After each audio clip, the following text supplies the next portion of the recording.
നമസ്കാരം. Daily news ശുഭദിനത്തിലേക്ക് സ്വാഗതം. ഞാൻ കവിത കണ്ണൻ. ജീവിതത്തിൽ യു ടേൺ എടുക്കേണ്ടത് എപ്പോഴാണ്?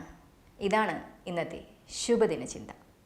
ഡെയിലി ന്യൂസ് ശുഭദിനം നിങ്ങൾക്കായി അവതരിപ്പിക്കുന്നത് അമൃത്വേണി ഹെയർ എലിക്സിയർ. അധ്യാപകൻ അന്ന് കുട്ടികളോട് ഒരു തവളയുടെ കഥ പറഞ്ഞു. കുളിക്കാനായി പുറത്തുകൂട്ടിയ അടുപ്പിലെ പാത്രത്തിൽ ഒരു തവള വീണു. വെള്ളത്തിലായതുകൊണ്ട് അതവിടെ സുഖമായി തന്നെ കിടന്നു. കുറച്ചു നേരം കഴിഞ്ഞപ്പോൾ ഉടമ അടുപ്പിന് തീ കൊടുത്തു.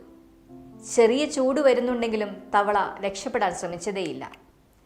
തീയുടെ ചൂട് കൂടിയപ്പോൾ ഒരു ചാട്ടത്തിന് പാത്രത്തിൻ്റെ വക്കിലെത്തിയെങ്കിലും പാത്രത്തിൻ്റെ ചൂട് കാരണം കൈകാലുകൾ പൊള്ളി തവള പാത്രത്തിലെ വെള്ളത്തിലേക്ക് തന്നെ വീണു. അവിടെ കിടന്ന് അത് ചാവുകയും ചെയ്തു.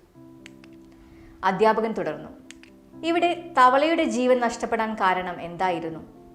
തീ കത്തിച്ചതോ വെള്ളം ചൂടായതോ ഒന്നുമല്ല.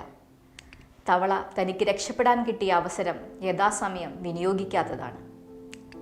ചെറുതായി വെള്ളം ചൂടാവുന്ന തോന്നൽ വന്നപ്പോൾ തന്നെ തവള ചാടാൻ ശ്രമിക്കേണ്ടതായിരുന്നു. കുട്ടികൾ അതേയെന്ന് തലയാട്ടി.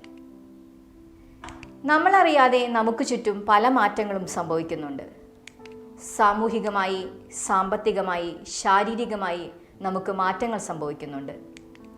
ഈ മാറ്റങ്ങൾ നമ്മെ നെഗറ്റീവായി ബാധിച്ചു എന്ന് തുടങ്ങിയാൽ ആ തോന്നൽ വരുമ്പോൾ തന്നെ മുൻകരുതലുകൾ സ്വീകരിക്കേണ്ടതാണ്. കൃത്യമായ സമയത്ത് തീരുമാനങ്ങൾ എടുക്കുക. ജീവിതത്തിൽ ഒരു യു ടേൺ എടുക്കണമെങ്കിൽ അത് യഥാസമയം പ്രാവർത്തികമാക്കുക. ശുഭദിനം.